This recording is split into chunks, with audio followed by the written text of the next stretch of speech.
I remember being really young and just at that time in my life just feeling like I didn't really belong anywhere.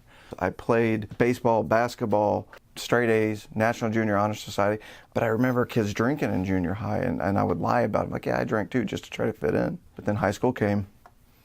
We moved to another school district, and I didn't want to be there. I got moved away from my friends that I finally felt comfortable with. And I remember I went home to my mom's one weekend, and I ended up smoking weed for the first time. And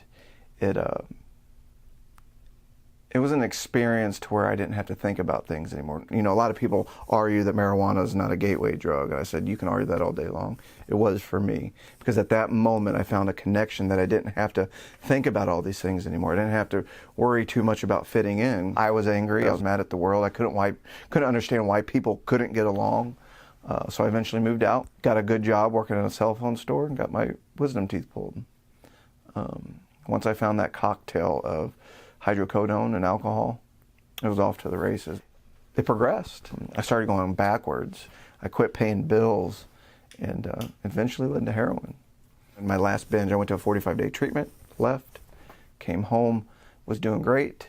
Then I went back on a binge. That was the day where I knew I had to make a change.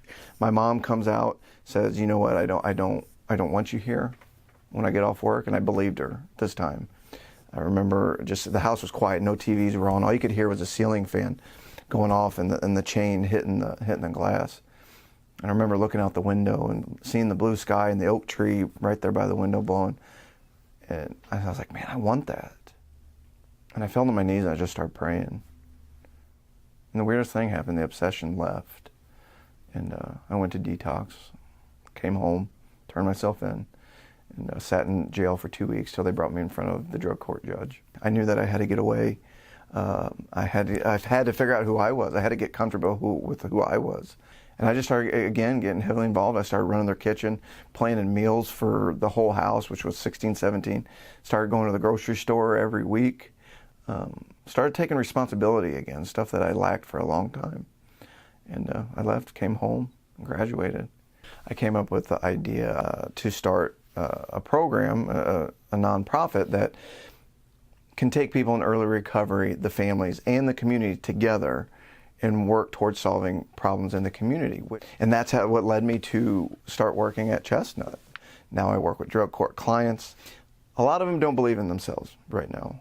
And to be able to be there and be that staple and help be that bridge to say, I can't really save you, but I can help you. I can help provide you with the tools. I can guide you to recovery support meetings in the community. You can come volunteer with us at projects. And it's really rewarding to be able to sit down and sit in a group where I used to sit in these chairs and share just a little bit of knowledge, just a little bit of what I've experienced over the years. I get to have that today. It's amazing.